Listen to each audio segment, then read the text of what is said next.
더 나아가서 이제 36장 6절, 7절, 5절에서도 4절에서도 5절에서도 연이어서 말하지만 자 36장 5절부터 보면 모세에게 이르되 백성이 너무 많이 가져오므로 여호와께서 명령하신 일에 쓰기에 남음이 있나이다.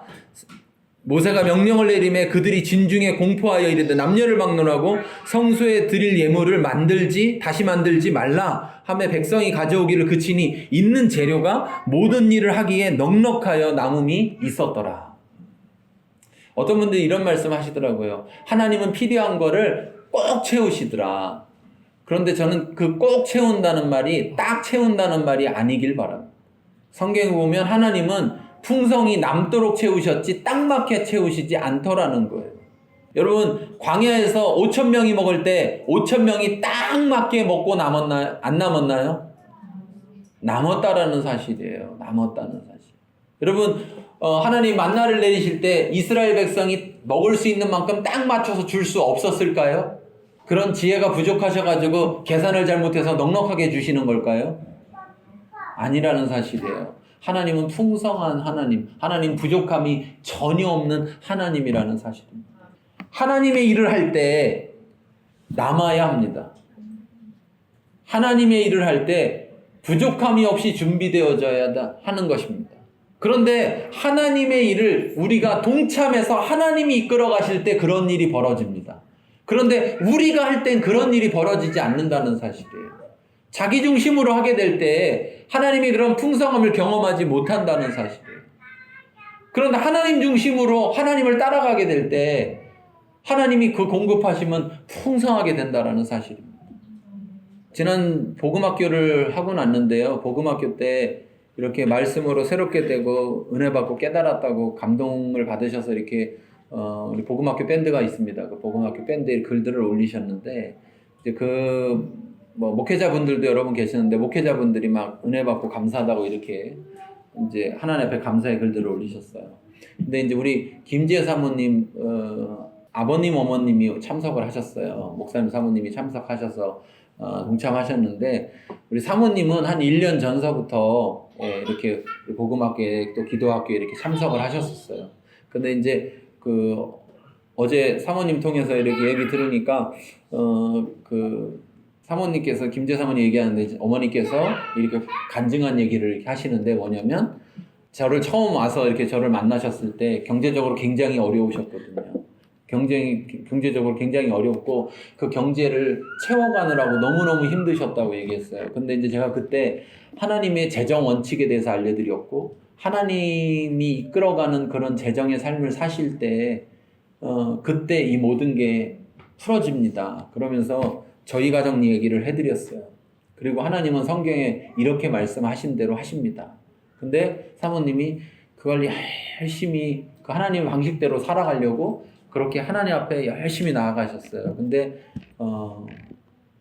어제 간증을 들으니까 모든 빚이 다 탕감됐답니다. 그러면서 그렇게 말씀하셨다는 거예요. 나는 이제 하나님이 주는 것만 먹고 살 거다. 하나님의 말씀이 아무리 주어져도 그 말씀에 따르지 않는 자는 경험을 못하는 거예요. 그 말씀을 따라본 자만 경험을 하는 거예요. 전 너무 감사한 것이 어제 아내한테 그런 얘기를 했는데 제가 복음학교를 통해서든 또 많은 분들한테 하나님이 이끌어 가시는 대로 따라가면 하나님이 모든 걸 채우신다. 그래서 내가 고민하면 내가 채울 필요가 없다. 그래서 늘 마르지 않는 샘 가운데서 살아가게 된다. 이런 걸 맨날 가르치는데 내 삶이 만일 그렇지 못하다면 제 삶이 그렇지 못하다면 제가 가르치는 모든 게 거짓말이 되는 거잖아요. 그렇죠? 그런데 하나님이 우리 가정의 삶을 그렇게 채우시는 것이 나는 너무 감사할 뿐 아니라 정말 하나님 말씀이 맞다라는 것을 증거하고 계신다라는 것에서 감사드립니다. 이제 항상 연말정산 이렇게 해가지고 기부금 영수증 떼달라고 하시잖아요. 그래서 이렇게 준비할 때마다 가정별로 1년간 총 헌금한 헌금액을 이렇게 하잖아요. 작년에 저희 가정이 공식적으로 하여튼 되어 있는 것으로는 저희 가정이 작년에 가장 많은 헌금을 드렸다고 말씀드렸죠. 안타깝게 올해는 2등 했더라고요. 1등 하신 가정하고 한 40만 원 차이 나던데 올해 저희 가정 작년 1년 동안 저희 가정이 하나님 앞에 드린 예물이 공식적으로는 1,540몇만 원 드렸더라고요. 1,540몇만 원, 작년에 1,270몇만 원을 드렸었거든요. 재작년에. 근데 작년에 1,540몇만 원을 드렸어요. 근데, 그걸 보면서 너무 감사한 거예요. 왜 감사하냐면, 어떤 분이 이런 얘기를 했어요. 부모님이 장로님 권사님이었는데 엄청난 트라우마를 갖고 있더라고요. 어떤 트라우마냐면, 엄마 아빠가 다 하나님한테만 갖다 바치느라고 자기네는 너무 궁핍하게 살았다는 거예요. 예. 그래서 치킨 한 마리 제대로 못 먹고 그렇게 살아서 하나님 앞에 드리는 게 기쁨이 아니라 굉장한 트라우마인 거죠. 그게 자기는 괴롭게 살아야 되는 것으로 그렇게 깨닫고 살았다는 얘기를 한 적이 있어요. 근데 저희가 작년 1년을 돌이켜보면 실제적으로 저희 아이들이 먹고 싶어서 못 먹은 게 있거나 입어야 될 게 없어서 못 입거나 한 게 없거든요. 그냥 어떻게든 사는 게 아니라 정말 저희 가정이 풍성함 가운데 살았어요. 그런데 저희 가정에서 1,540만 원, 40여만 원을 하나님 앞에 드릴 수 있었다라는 거예요. 계속 늘어가고 있는 거죠. 계속. 하나님 앞에 드리는 돈이 점점점 늘어가고 있어요. 그런데 사실은 저희 가정이 계속 써야 될 것들이 굉장한 속도로 늘어가고 있습니다. 이제 올해부터는 둘째도 대학을 가게 되니까 첫째를 보니까 하영이가 한 달에 40만 원을 넘게 써야 되더라고요. 40만 원 갖고도 택도 없더라고요. 예. 근데 이제 또 하나 들어가면 이제 얘네들이 학비 말고도 한 달에 80만 원씩 이상을 써야 된다는 얘기잖아요. 그런데 하나님 앞에 작년에도 재작년에도 그 전년도에도 쭉 보니까 제가 헌금 드린 걸 쭉 보니까 매년 헌금 드리는 액수가 많아져 가고 있는 거예요. 쓸 것은 더 많아지고 있는데 드리는 예물은 더 많아지고 있는 거예요. 그런데 모든 쓸 것은 다 채워지고 있는 상황이라는 사실이죠. 제가 이렇게 헌금 드린 액수들을 이렇게 가정마다 이렇게 저 뭐 헌금에 드리는 것에도 관심을 안 가져서 안 보는데 저거 작성하느라고 보게 되거든요. 아, 1년에 얼만큼 드렸구나. 이렇게 보면서 전 그런 마음이 듭니다. 우리 교인도 아닌 사람도 하나님의 말씀을 전했더니 그 말씀을 듣고 살아서 하나님의 공급하심을 경험하고 살아가는데 우리 교인들 중에는 왜 이 말씀대로 살지 않아서 이걸 경험하지 못하고 살아가는 분들이 있을까? 그런 안타까움이 있더라고요. 여러분들이 정말 하나님 앞에 드릴 것을 제대로 드리지 않았는데 그 제대로 드리지 않은 것 때문에 살림이 나아지십니까? 그것 때문에 정말 모든 필요를 채우고 풍족한 삶을 살아가십니까?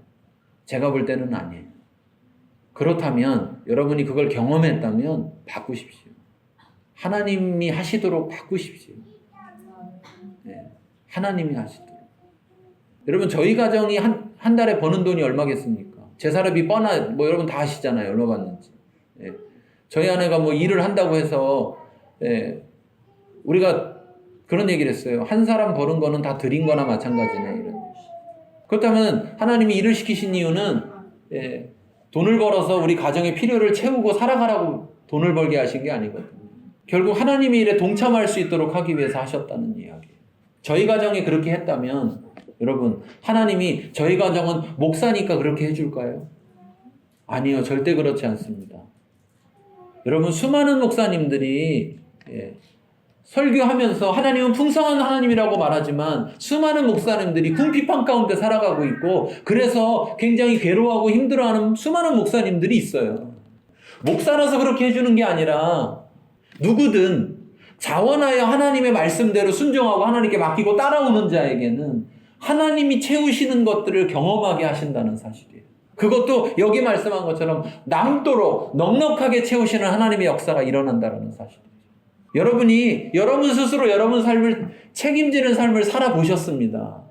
그런데 그게 여러분을 책임지지 못한다는 걸 깨닫는다면 하나님이 책임지시도록 하나님께 맡기십시오. 하나님은 계속해서 여러분을 동참하라고 부르고 계시다는 사실. 하나님의 일에 동참해라. 내가 채우겠다라고. 그러나 분명히 기억하실 것은 하나님께 드리기만 한다고 되는 것이 아니라 기쁜 마음으로 마음에 원하여서 자원하는 마음으로 하나님께 드릴 때 하나님께서 받으시고 거기에 하나님께서 풍성함으로 공급하신다는 사실입니다. 그래서 결국 하나님은 하나님의 일을 이루신다라는 사실입니다. 그런 하나님을 여러분들이 만날 수 있기를 바랍니다. 그런 하나님을 여러분들이 아실 수 있기를 바라요. 그렇게 하시는 하나님을 알게 된다면 점점 더 하나님의 초청 가운데 우리는 더 반응할 수 있을 것이고 그 일 가운데 더 많은 일들을 할 수 있을 것입니다. 새물교회가 지난 1년 동안 한 일들을 보면 우리 교회와 같은 규모의 교회들이 할 수 없는 수많은 일들을 했습니다. 우리 교회의 규모와 같은 그런 규모의 교회들보다 훨씬 더 많은 물질을 하나님의 일을 위해서 사용했습니다. 어떻게 그럴 수 있느냐? 여러분들이 다 잘 사는 분들이고 여러분들이 다 하나님 앞에 제대로 다 드려서 그러냐? 아니요. 그렇지 못함에도 불구하고 하나님은 그런 일을 하셨다라는 거예요. 왜? 하나님의 일을 따라가려고 우리가 교회가 그렇게 헌신할 때 하나님의 그런 필요들을 채우시더라는 것이죠. 근데 그걸 교회가 경험할 뿐 아니라 여러분 각자의 삶에서도 경험하시기를 바랍니다. 저는 늘 그런 소망을 갖고 있어요. 하나님, 우리 교회에 2000교회를 세우고 2000선교사를 보내라고 하셨는데 하나님, 이 일에 동참하는 자, 하나님, 적어도 한 달에 1000만 원 11조 할 수 있는 가정을 2000가정, 적어도 한 달에 11조 할 수 있는 가정을 4000가정 주십시오. 그래서 정말 그들이 한 가정이 한 교회를 책임지고 한 가정이 한 선교사를 책임질 수 있는 그만큼 하나님 앞에 하나님의 것들을 다 드릴 수 있는 그런 가정 되게 해주십시오라고 기도해요. 그것을 가기 위해서 여러분들이 차근차근 하나님 앞에 동참하게 될 때 하나님이 11조가 10만 원에서 50만 원에서 100만 원에서 200만 원에서 그래서 1000만 원까지 가겠죠. 내가 내 삶을 책임져서는 그렇게 될 수가 없고 그렇게 돈이 늘어난다 하더라도 하나님 앞에 자기 삶을 들여서 자기 재산을 들여서 동참하지 못할 것입니다. 그런데 자기 것 일부를 드렸더니 하나님이 나머지 모든 것을 채우시는 것들을 경험할 때 그때 아무리 많은 것이 생긴다 할지라도 하나님 일에 여전히 동참할 수 있는 것입니다. 그리고 그렇게 채우시는 하나님을 경험하게 되는 것입니다. 하나님은 우리에게 하나님의 일에 동참하라고 부르고 계십니다. 그리고 네가 하나님 중심으로 살겠다면 네가 그 초청에 응할 때 그것이 너의 고백이 되는 것이다. 그것이 너의 믿음이 되는 것이다 라고 말씀하고 계시다라는 사실입니다. 여러분 우리가 이 시간에 기도했으면 합니다.